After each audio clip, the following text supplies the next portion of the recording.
Hey there, Willowbrook, and Happy New Year. We are kicking off our brand new reading plan, and I get to start with you at the beginning in Genesis chapter 1. As I was reading through it, I began to think about something that maybe most people don't even know is true of me, and that is that I have a professional artist in my family. Now, I don't share any genes with him. It is my uncle who's married to my dad's sister, and so it would be true if you ever saw me draw anything, you would be like, yeah, she doesn't share genes with him. But my uncle's art it has been around in my life, well, always. He was in the family before I was born, and he actually is professor of art and architect at Texas A&M University. He's been doing it for more years than I have been alive. He is incredibly gifted, but his art was around me all the time. One of those things, like, I almost didn't see it because it was there all the time. And when I went to college, I did not go to Texas A&M University. I went to another college, and I actually had a scholarship in the fine arts department, so I was there all the time.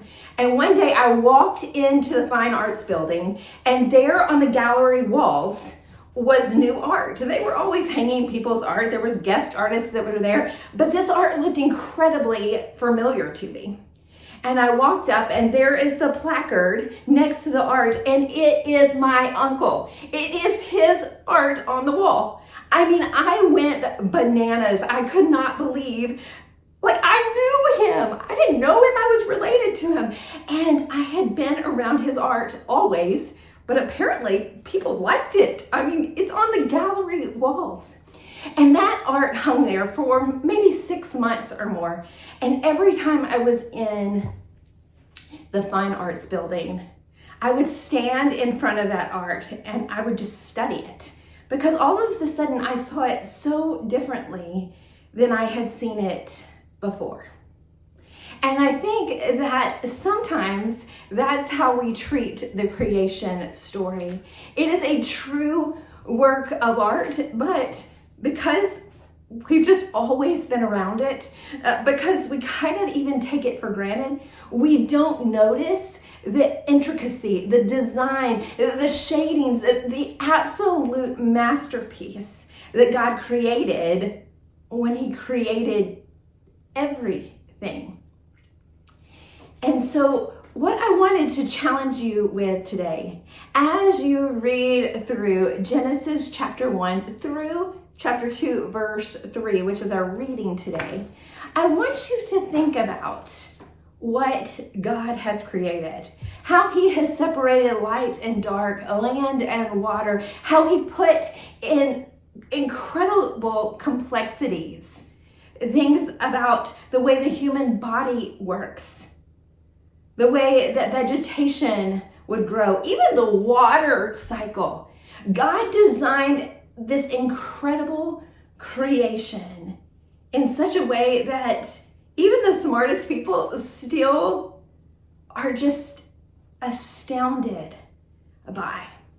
And so as you read your reading today, I want to encourage you with a verse. Actually, it's not in our reading. It's in Job chapter 37, verse 14. It says this. It says, "Stop and consider God's wonders." What if you, as you sit and watch this right now, you take a minute and you just breathe and stop and consider the wonder of the complexity of what has to happen for you to take that breath. Maybe you get up and you walk outside. You just take a minute and you look around.